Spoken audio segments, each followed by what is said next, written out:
Auspicious occasion of Hanuman Jayanti. We will begin with the character of the plowman today. Yesterday we talked about the character of the parson and we said that he is one of the virtuous persons belonging to the church. It is through his character that the poet has tried to convey the message that there were pillars of goodness, there were pillars of virtues upon whom stood the building of the church or the ecclesiastical building, and Parson was one of them. Now, there were some people among the commoners also who were very virtuous, and therefore the poet relates the character of the plowman with the parson, and he says that there was a plowman also. Now, the spelling of the word plowman in the prologue is Plowman. Nowadays, we spell it as Ploughman.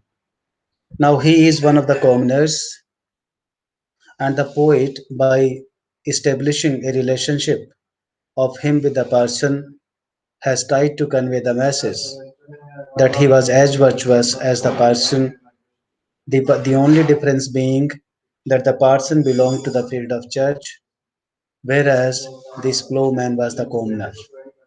But then both of them were similar in the sense that both of them were sincere and dutiful and carried out the job very faithfully that were assigned to them or that they were supposed to carry out.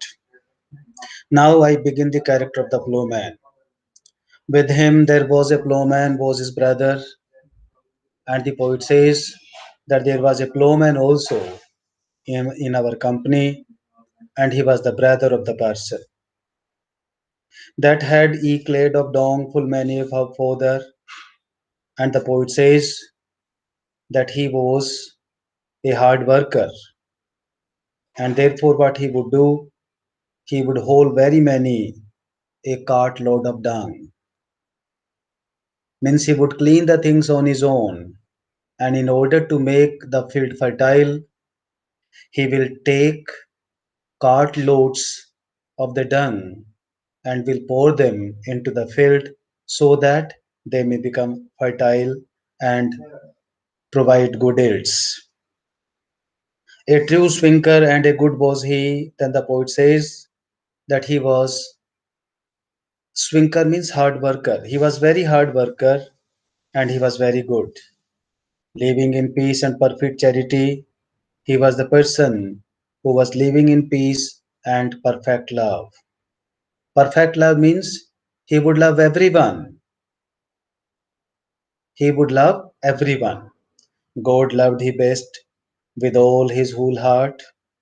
And then the poet says that he had full faith in God and therefore he loved God best with all his whole heart. At all times, though him gamed or smart, all times he would love the God with whole heart, whether it pleased him or pained him. And then his neighbor right as himself, and then he would love his neighbor exactly as himself. Means he would make no distinction and he would he would make no discrimination between the love that he would like to be meted out to him, the same love he would met out to the neighbor also. And then his neighbor right as himself, he would thresh and that to dike and delve. And the poet says, as a true laborer, he would thresh, he would make ditches and dig for Christ's sake for every poor wight. Either he will do it for the sake of religion, for Christ's sake, or he will do it for every poor person. He would thresh, means he would separate the chaff from the grain. He would make ditches and dig for the poor people and for the sake of Christ. Without her, if it lay in his might, and for that he would not be taking any payment. He would do these things if these things were in his power. His tea days paid he full fair and well, and then the poet says that he paid his tea days completely and well, both of his proper swing and his cattle. Now he would pay tea days full on his labor, means the income that he would get out of the labor that he would make, and the possessions. Cattle means here, cattle means the possession. Cattle has been used for possession. Now he would pay tithe. Tithe was the tax that was charged by the church during those days. So on the income that he would get out of his labor and the possessions that he had, now he would be charging, he would be paying tithe to the church very faithfully. In a tabard he ruled upon a mere. And then the poet says that he was a sincere person, an honest man, but was not so wealthy, and therefore, unlike the monk, what he would do in the tabardine, the poet says that he was wearing a sleeveless jacket and was riding on a mare.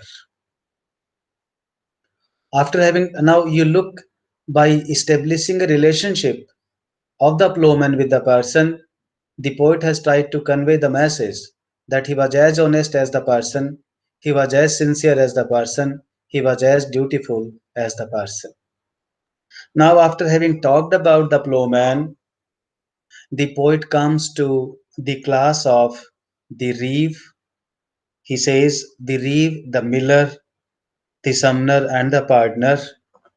There was also a reeve and a miller. The poet says that there was a reeve and a miller also, a sumner and a partner, a mancipal and myself there were Nemo.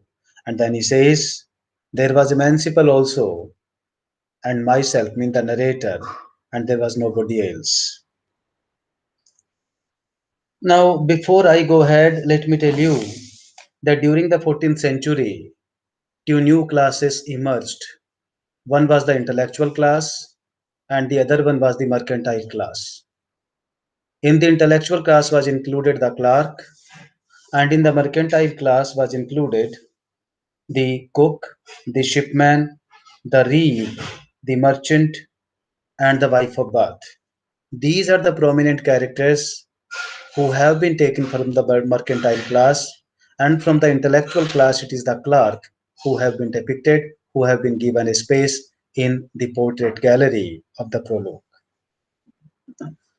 Now, when we talk about the reeve, now the poet does have a neutral attitude towards him. We cannot find out whether he has liked that character or disliked that character, because the way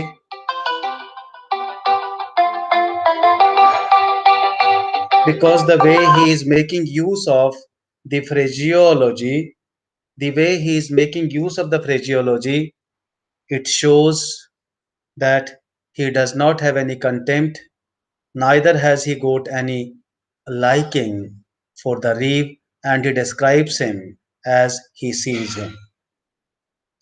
Now I begin with the character of the reeve. The miller was stout. There was also a reeve and a miller, a sumner and a partner, a mancipal and myself. There was Nemo. A miller was a stout Carl for the nonce. Describing the miller, the poet says that there was a miller. He was a stout fellow, means he was stout and sturdy. Full big, he was brawn and eke of bones. He was very strong of muscles and also of the bones. He was very strong as far as the muscles are concerned and as far as the bones are concerned. That proved well for over all that he came, and that was well proven for wherever he came. Means whenever he would be doing something that would exhibit his power, he was a person who would take part in wrestling also. Now, Miller, as the name suggests, Miller was the person who used to operate the machine to grind the grain. Now, here, as I said, he has been presented as the part of the mercantile class. At wrestling, he would have always the aim. Since he was very stout and sturdy, he would always win the prize in the wrestling. He was fond of wrestling, and whenever he would participate in the wrestling, he would always be the winner. He was short shouldered, broad, a thick nere. Now the poet says that he was stout. His means, and as far as the shoulders of this man is concerned, they were very broad, a thick nere, and he was a large framed fellow. He was a large framed fellow. There was no door that he knowed have of hair. And then he says that there was no door that he would not heave of its hinges. Means almost he had visited every house. Now the poet says that I do not know even a single house जिसके hinge उसने खींचे नहीं हो. And look at the detail.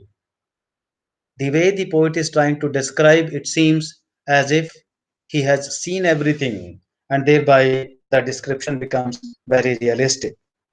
Or break it at a raining with his heat.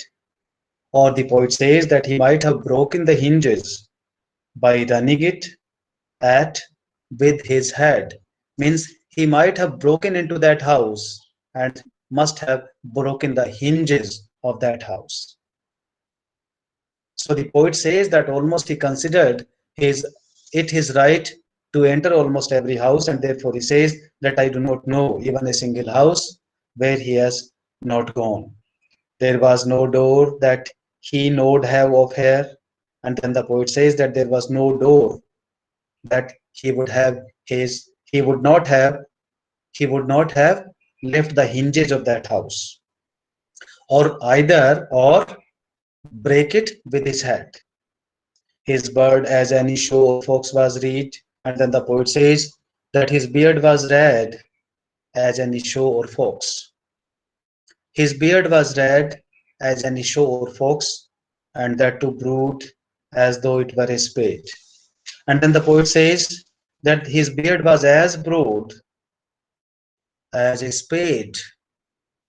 Now look at the comparison, the way he is making a comparison that speaks of the liking or the disliking of the poet towards the character. Comparison of the beard, comparison of and the too broad. Now he says he did have a beard and that was as red as a show or fox. Comparison, look at the comparison.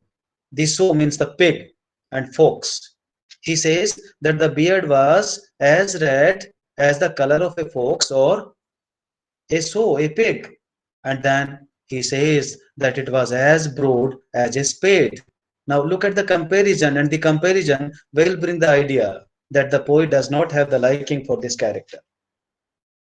Upon the cope right of his nose he had a word, and thereon stood a tuft of hairs. And then he says, now look at the another feature of the disliking from the side of the poet. And then he says, upon the exact top of his nose, he had a wart. Wart. You can say in Hindi either massa or til, and thereon stood a tuft of hairs. And he says that in that wart there had stood a tuft of hair. यानी कि उस मस्से में एक बाल निकला हुआ था, बाल उगा हुआ था. Now I ask you, would you like such a character? Would you like to continue to look at his face? And he would say certainly no.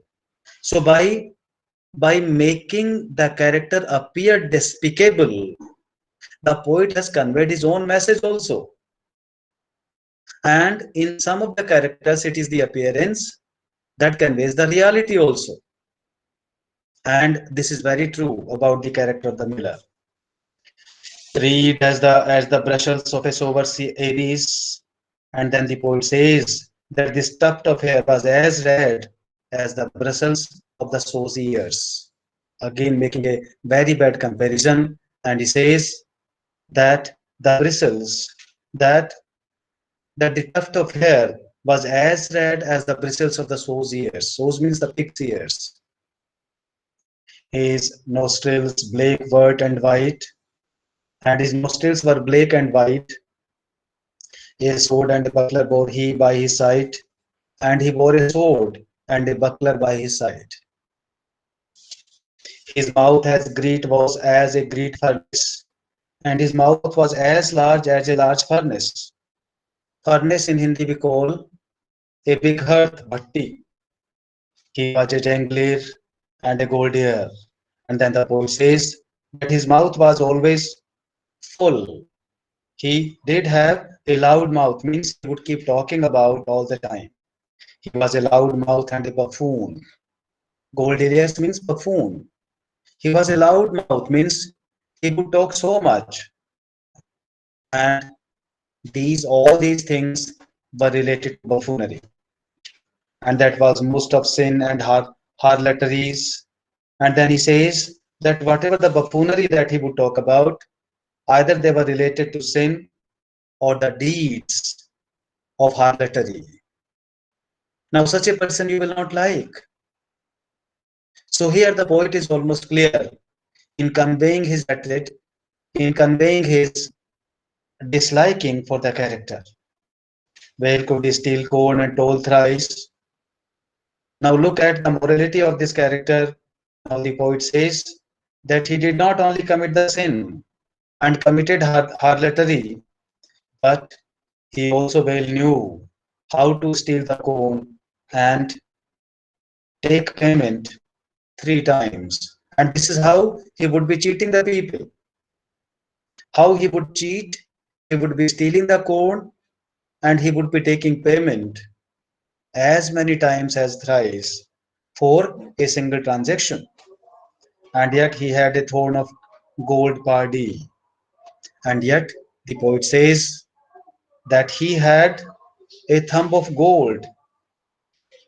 Now, naturally, the poet says, although the poet has made use of a conjunction that conveys the sense of contrast, but during the 14th century, this conjunction was not used to convey contrast. The poet, in fact, has made use of this to emphasize the previous idea. And then he says that rightly, what he did have a thumb of gold. And white coat and a blue hood word he wore a white coat and a blue hood, a bagpipe well could he blow and shone. He well knew how to blow and play a bagpipe. He very well knew how to blow and play a bagpipe. And therewithal he brought us out of town. And it was with this bagpipe he would continue to play upon the bagpipe, and this is how he would he would bring us out from the town. Now it is being said that the miller was supposed to lead the people, and here when they were going to the Canterbury, it was this man who was playing upon the bagpipe. He was not riding on the horse or the mare, but he was playing on the bagpipe, and this is how he would bring them out of the town. After having talked about the miller, the poet talks about the manciple. A gentle manciple was there of a temple. Now, temple does not mean the temple here. Temple means a person belonging to law school. Temple, law school, LAW, law school. There was a fine manciple of a temple of which Acheras might take example, and he says that he was the person belonging to the field of temple, that is the school of law. And all the buyers would take example of his whenever they would buy certain things, of whom buyers of provisions might take example for to be wise in buying of vital. Now how they would get inspiration from him, they would get inspiration from him that how they could be wise when they would be buying the victuals. Victuals means the tables and the ale, the tables and the ale or the liquor, for whether that he paid or took by tale, for whether he paid cash or took on credit, albeit he waited so in his chart, albeit he watched so carefully for his opportunity in his purchases. That is, always he would wait for the opportunity that what was the better time for buying a thing. Maybe that he was buying in cash or on credit, but then he would always look for a better time to buy the things. That he was A before and in good state, and then the poet says that he was always ahead and he was always in a good condition. Good state, good condition. Now is not that of God a full fair grace. The poet says that now is not that if that a very fair grace of God, that which a lewd manners wit shall pace the wisdom of an heap of learned man. Now the poet says that it was not fair on the part of God that such an unlearned man's wit shall surpass the wisdom of a heap of learned people. Means he was so wise in purchasing, and the poet says that that is unfortunate that such a common man would excel all the other wise men as far as the purchase of the victuals is concerned. And that was a pity according to him. Of mistress had he more than thrice ten. And then he is talking about the character, the morality of this man, what he is talking about. He had more than three times 10 masters. Means he does have as many as 30 masters that were run of law expert and curious. And all of them were expert of law, not only expert. Curious means they were skillful. They were curious to learn also. All of them were expert and skillful in law, of which there were a decision in that house, of whom there were a dozen in that house. In that house means in the house there where they were staying. House means the inn. And he says that almost 10 persons belong to the house that the poet is talking about. Worthy to be in stewards of rent and loan. And then he's talking about his love for money. He says that he was worthy to be steward of the rent and the land because he was a great purchaser. And who would be a great purchaser? The person who does have enough money. And therefore he says he was a steward of the rent and the land. A steward means a caretaker. He was a caretaker of the rent, means the income that he would get, and of the land that was that that was in that particular area. Of any lord that is in England, of any lord means he would take care of the land, and the rent means the income that he would get from that land that belonged to that particular area. Of any lord that is in England, to make him live by his own health, own wealth, in honor debtless, to make him live by his own wealth, and this would enable him to accumulate wealth. This would enable him to accumulate wealth in honor debtless. But if he were good in honor, in honor, in honor debtless. Now, since he did have a lot of income, it is because, as I said to you, it was the mercantile class that commanded honor in the 14th century. And therefore, he says, on the basis of the wealth that he possessed, he commanded honor from the society and he would keep himself debt free, debtless, or live as scarcely as him list desire, or if he did not have all this, he had to live, he had to lead a life, a very economical life. But then that was not the case, and therefore he would pacify all the desires that he had because he had enough money to invest on the desires that he possessed, and able for to help on all the shire Not only this, he would be helping all the shires also. Shire was an official working under him and able to help all a shire in any cause that might fall or have.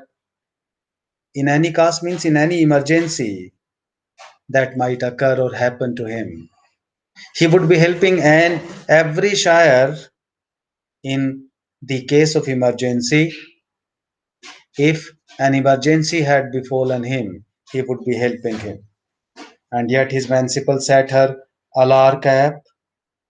And then the poet says that despite his help to the people, this manciple was the person, and yet this manciple, in his own way, he would be befooling the people. He would tell them that he was not earning much, and yet he would be earning a lot of money. So look at the dishonesty that has been pointed out by the poet in the character of the manciple. He was a dishonest person. That dishonesty has been very well brought out by the poet. The reeve. Now I come to the character of the reeve. The reeve was a slender, choleric man. Now the reeve was a slender, thin, lean and thin, lean and thin. The reeve was a slender, choleric man. Choleric appearance. He did have a choleric appearance. His bird was saved as nigh as ever he can. And then the poet is talking about his beard. He says his beard was saved as close as ever he can. His hair was by his Aries full round he shone. And then the poet says that his hair was closely cropped by his ears. His hair was closely cropped by his ears. His top was dogged like a priest before.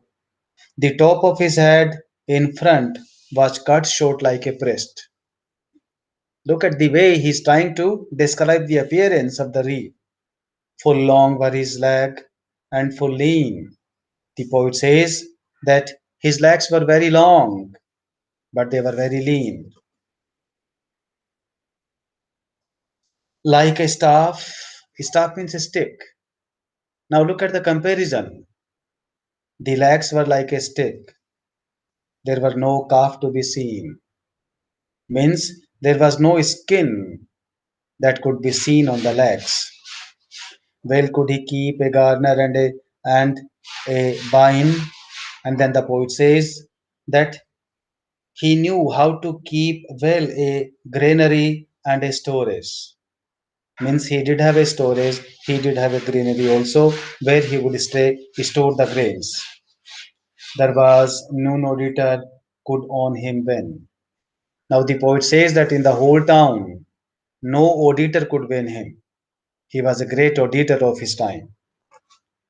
There was no auditor could on him when there was no auditor who could earn more than he would. Well wist he by the drought and by the rain. He knew well by the drought and by the rain which type of seed he has to store during the rainy season and during the drought. He knew it very well.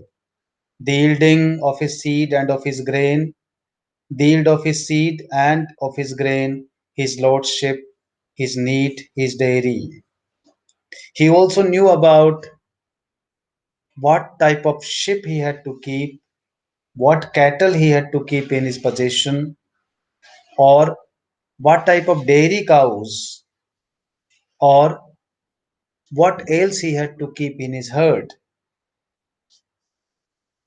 His seen, his horse, his stool, and his poultry.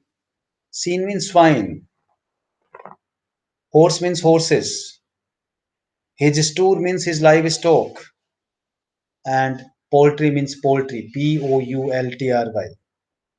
He very well knew how to keep them in his storage, how to keep them, how to store the grain, and how to keep this livestock in means very safe and healthy so that he can earn a lot of money when he sells them into the market.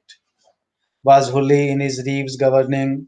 The poet says that all these things were under the complete control of the reeve, the livestock, and the grains. And by his convenient aid, the reckoning, and in accordance with his contract, he gave the reckoning also. Reckoning does have a different meaning. Rather, it has got expanded meaning. When we talks about the reckoning, the poet says that in accordance with the compromise or the pact that was agreed upon between him and his master, what he would do, he would keep his share, and then the remaining part he would give to the other people. But even in handing over the remaining part, he used to exercise dishonesty. He was very dishonest. Sin that his lord was 20 years of age. The poet says that since his lord was only 20 years of age, there could no man bring him in arrears. And therefore, he says that he exercised his dishonesty to the fullest extent. And since the Lord was inexperienced, therefore, he was never found in arrears. Now, look at the poet does not say directly that he was dishonest, but by pointing it out, stating the reason, he says that since the Lord was inexperienced, he was younger in age, he was never found in arrears because he could very well exercise dishonesty and insincerity in imparting the reckoning to the Lord.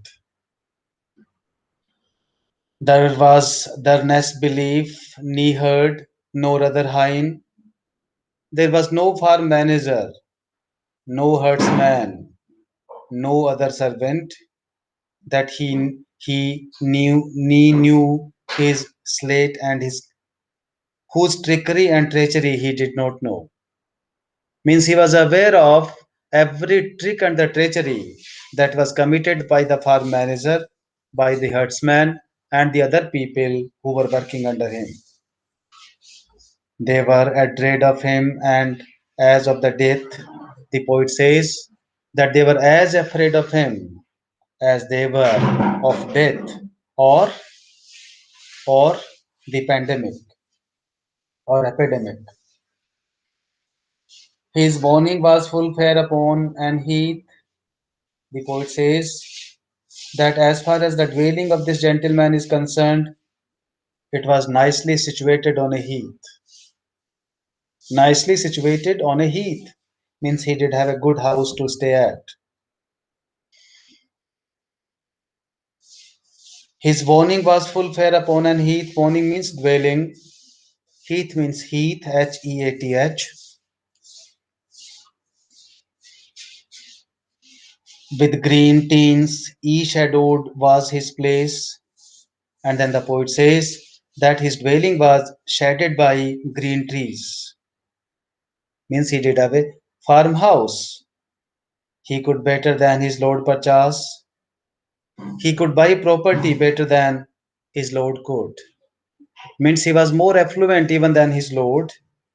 Full rich he was stored privily. He was secretly gaining a lot of rich, and that is why he was a better purchaser even than his lord. His lord well could he pleasant subtly, and moreover then he says that he did have the trait to please his lord also very subtly. He did have the traits to please his lord very subtly, to even lean him of his own good by giving and lending him some of his lord's own possessions. He would make him happy and have a thank and yet a coat and hood, and then he would give them the thanks who the reeve would give the thanks to the Lord and also a coat and a hood. By giving and lending him some of his lord's own possessions, and have things and a coat and hood. The poet says that he was such a person. The mannerism, he was expert in the contemporary mannerism, and what he would do, although he will exercise all the dishonesty, but despite that, he would succeed in making his lord very happy. And what he would get in return, he would get from them a huge thank you and then a coat and a hood also. Hood has been used that he would get some prize or reward from the lord. In youth, he had learned a good mystery. Now the poet says that in the youth, means when he was young, he had learned a good craft. Mystery means craft. He was a well, good wright, a carpenter. And then the poet says that he was a very good craftsman and a carpenter too. This reeve sat upon a full good stot, and stot is also a type of horse. The poet says that this reeve also sat upon a very good horse. Now look, contrast this character and the other characters with the plowman. He was sitting not on the horse, but on a mare. All right, and even the other things because he was very sincere, very dutiful, was not very affluent, but at the same time, he was always prompt to help the poor people, the needy ones. But then there was nothing of the trait in these people. That was all pomely gray and height coat, and then the poet describes that how this horse looked like. The poet says that he was all dappled grey and was called Scott. Remember the name of this horse? Sorry, yes, the horse. He says that this horse was called Scott, Scot. A long surcoat of purse upon he had, and then the poet says that he was wearing a long outer coat of dark blue. Long outer coat which was dark blue in color, and by his side he bore a rusty blade. And it was by his side that he wore a rusty sword. He wore a rusty sword. Of Norfolk was this reeve of which I tell. And then the poet says that I tell you that this reeve came from Norfolk.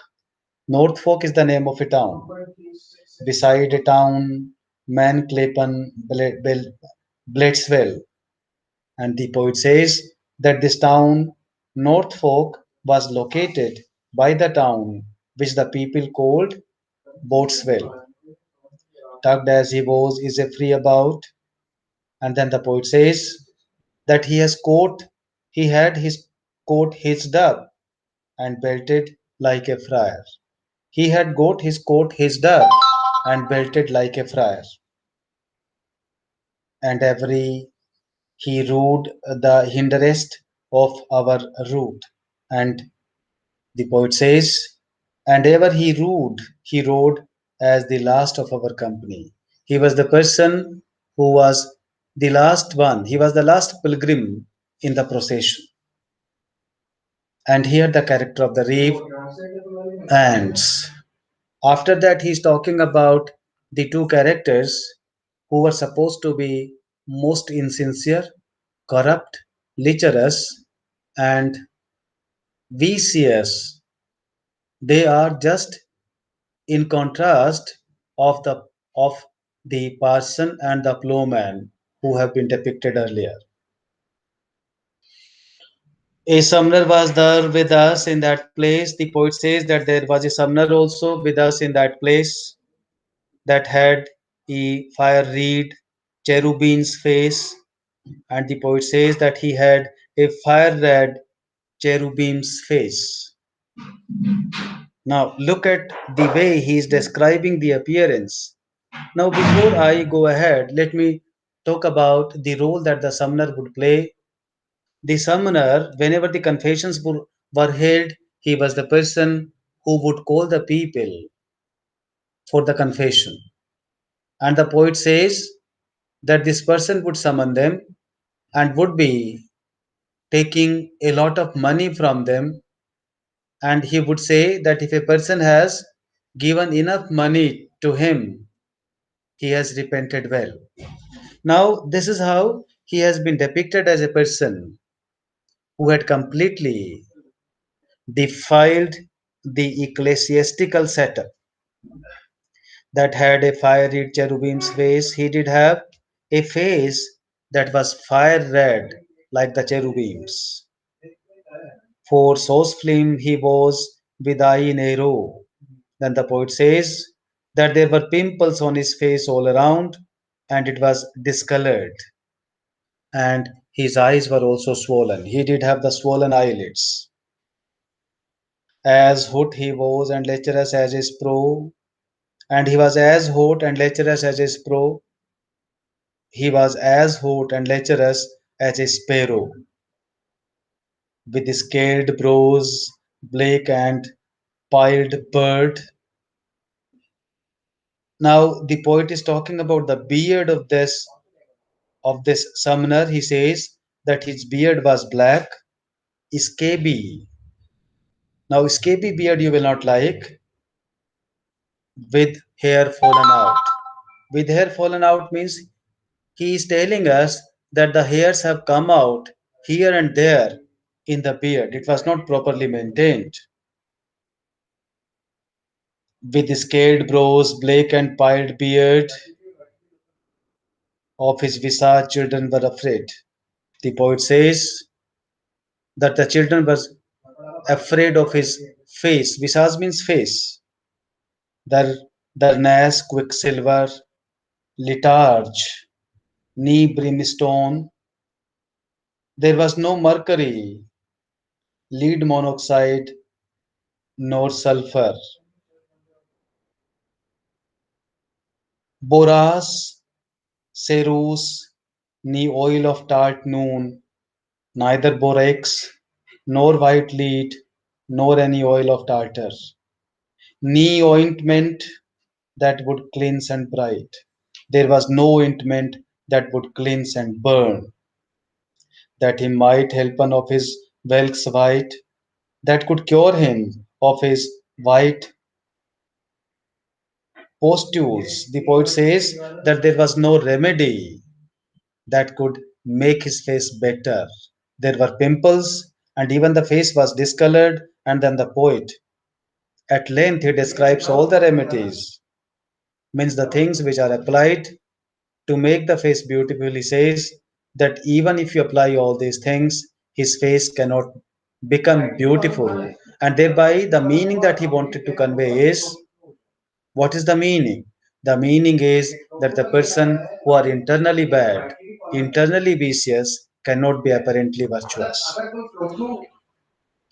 And for to drunken strong wine,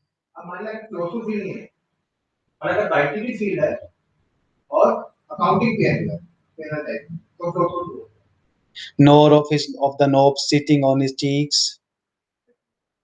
And he says, nor of the knobs which were there on his cheeks cannot be cured. Maybe that you can apply several things.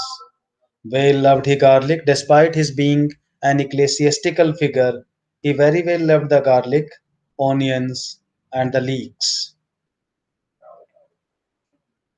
which should not be which should not be done by a person belonging to the arena of the church. And for to drink on strong wine, read as blood. And then he says that he was fond of drinking strong wine. Strong wine, that wine used to be as red as blood.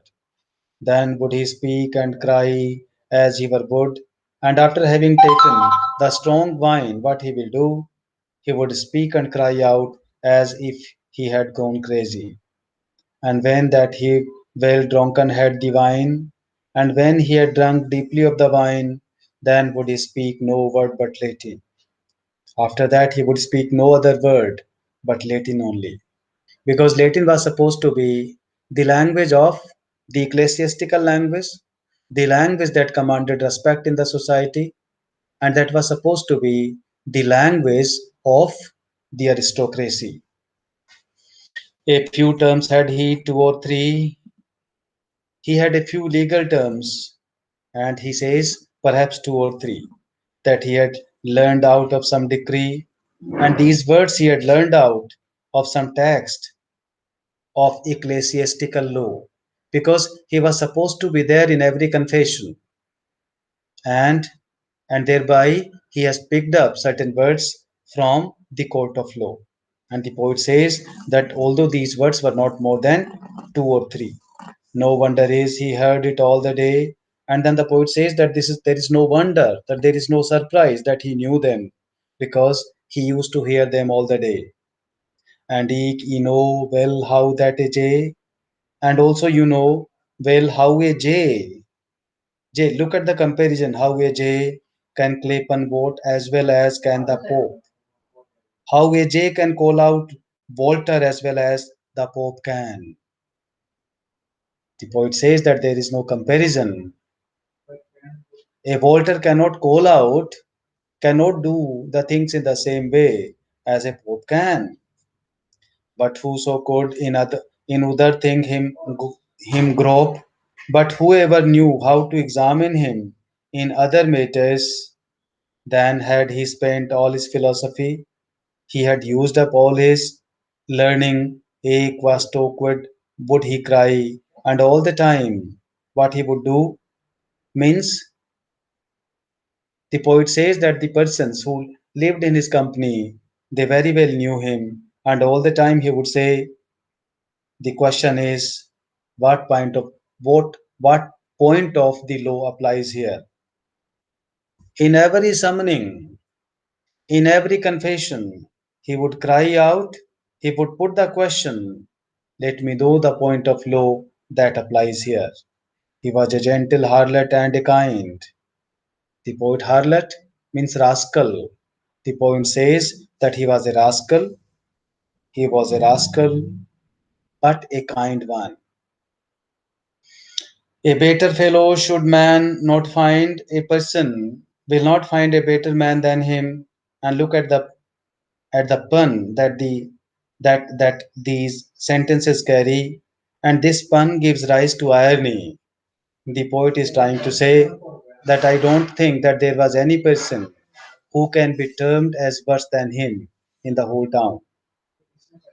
He would suffer for a quarter of wine, because he could be pleased when somebody would offer him even a quarter of wine.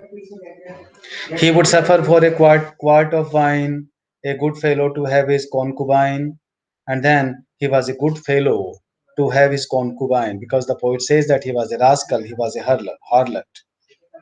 A 12-month, and excuse him at full.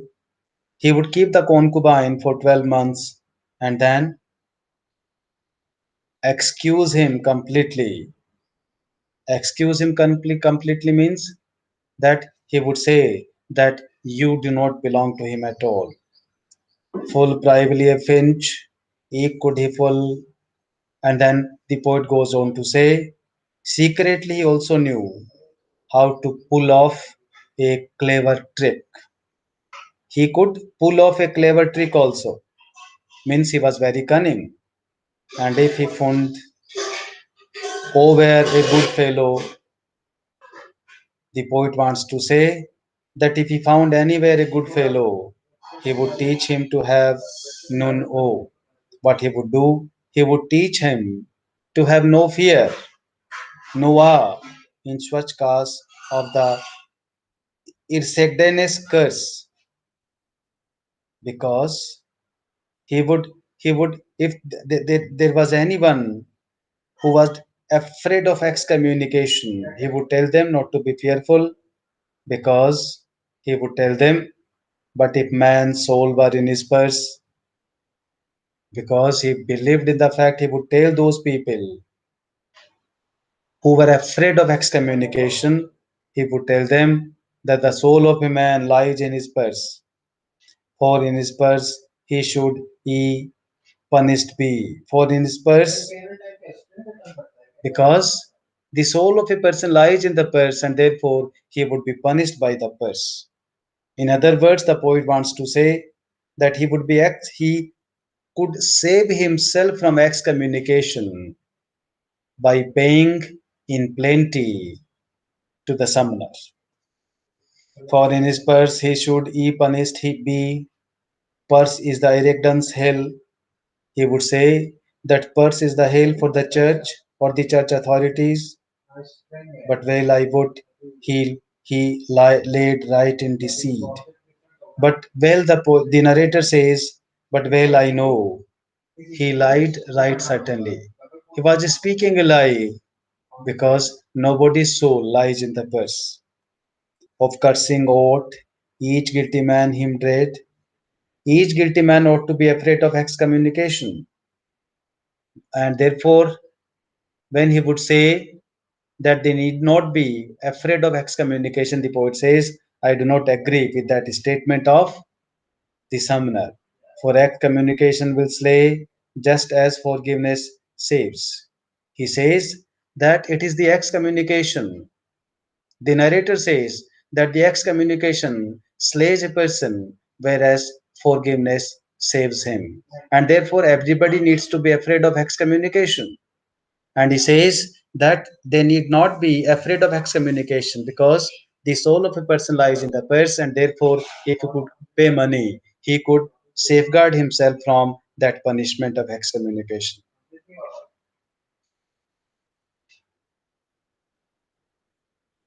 For curse, Wolseley, right as Asoling saveth, for excommunication will slay just as forgiveness saves, and also war him of a significate, and let him also beware of something very significant. And significate means it is the order for imprisonment. Remember this. This was the term that was used, and let him also beware of a significate. In danger had he at his own guise. In his control he had as many as he pleased. Means he could imprison them. He did have that right also. The young girls of the Disois, he did have a number of girls under his possession and knew her counsel and was all her rede and knew their secrets also, and not only knew their secrets but was also their advisor. A garland had he set upon his head. He had set a garland upon his head as great as it were for an ale stake. Now it was as large as if it were for the sign of a tavern, as if it were for the sign of a tavern. Tavern means the pub. A buckler had he made him of a cake. And then the poet says that he had made himself a shield of a cake. Now he would carry that shield to tell the people that he was a summoner. Now look at the funny, the way the poet is mocking fun, or or making him look an ugly character. All the vicious attributes have been accorded to the summoner, thereby conveying to the reader that these are the people who had vitiated the church. Uh, The church was rather vitiated because of these vicious figures, and the summoner being one of them. And the partner we will study tomorrow, the partner, he being the other one. Now, the character of the summoner and the partner, as I said to you, they are in quite contrast with the character of the parson and the plowman, who have been presented as dutiful, honest, and sincere character. On the other hand, these people have been presented as corrupt, insincere, and dishonest person. They are lecherous also, but on the other hand, those people were not very lecherous, but they were very active. They would carry out the task immediately, the task that was assigned to them. So, with this, I stop it here. We will begin tomorrow from line number 669, and from the line number 669, the character of the partner begins. I hope that the comprehension questions which are given by me to you on the common WhatsApp group are well taken care of. You keep comprehending these questions because these are some of the questions that will make your comprehension of the prologue very strong, and some of them would be very useful from examination point of view also, and therefore they will strengthen your comprehension, and they also carry the utility value. With this, I thank you so much. Have a nice day. Thank you so much.